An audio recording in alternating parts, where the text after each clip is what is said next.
काही भक्त मुंबई, दिल्ली, गुजरात, कर्नाटक, देश विदेश शिकडून येत असतात.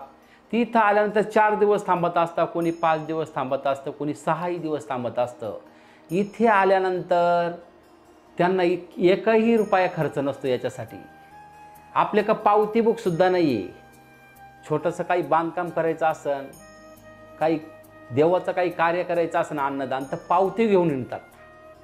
आपल्या दत्तधाम सरकारमध्ये असं आहे, 1 लाख लोक हप्त्याला कमीत कमी येत असतात. आपण त्यांना 11 रुपयाची सुद्धा पावती फाडलेली नसती. तसंच आपलं का पावती बुक ठेवलेलंच नाही आपण. बाबा तुम्ही मी अन्नदान करतोय, मग याच्यासाठी माझी तुम्ही 100 रुपयाची पावती फाडा. ही पावती तर काय आपण ठेवलेली नाही. संकल्प, प्रार्थना, गुप्त साधना, ध्यानधारणा याच्यासाठी, फळप्राप्तीसाठी मी हे सांगत असतो, तुम्हाला जे टाकायचं ते आपल्या इच्छेने दानपेटीमध्ये टाका. त्या दानपेटीवर मी अन्नदान करीत असतो, सर्व करीत असतो. आता प्रार्थना, संकल्प, गुप्त साधना किंवा तुम्हाला पितृदोष असेल, काल सर्पदोष असेल, नवग्रह बाधा असेल, आरोग्याविषयी समस्या असेल, आपल्या इथं आरोग्य हवन चालतं, समस्या निवारण हवन चालतं, महामृत्युंजय हवन चालतं, नवग्रह बाधा नष्ट होण्यासाठी हवन चालतंय. जी काही वैदिकही प्रक्रिया चालती, ती प्रक्रिया मी स्वतः थोडंच करू शकतो. ज्ञानी ब्राह्मण असतात, पगारी ब्राह्मण आहे, संस्थेचे ब्राह्मण आहे, त्यांना पगार द्यावा लागतो. एवढं मोठं राष्ट्रांचं जर चालवायचं आहे तर 60 ते 70 कामगार आहे, त्यांना मानधन द्यावं लागतं, त्यांची जेवणाची सोय करावी लागती, त्यांचीही राहण्याची सोय आहे.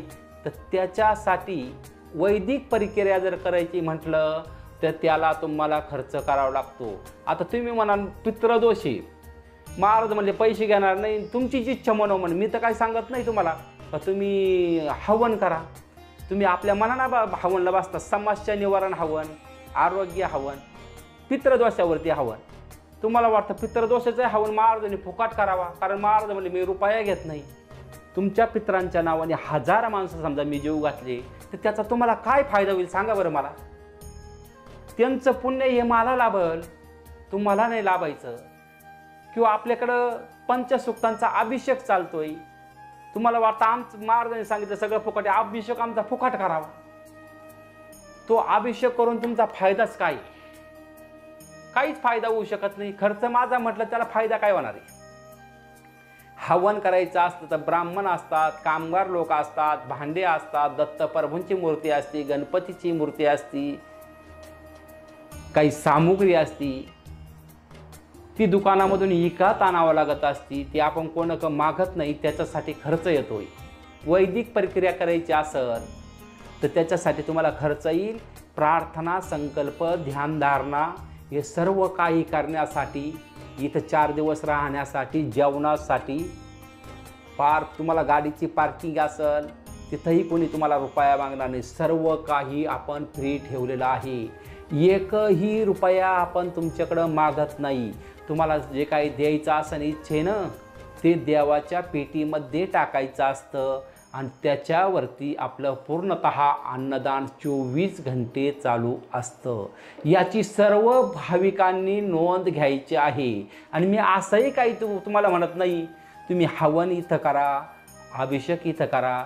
मी तर सरळ तुम्हाला सांगतोय, प्रार्थना, संकल्प, ध्यानधारणा इथं या 2 दिवस राहून करा आणि बाकीची वैदिक प्रक्रिया तुमच्या घरी जाऊन करा.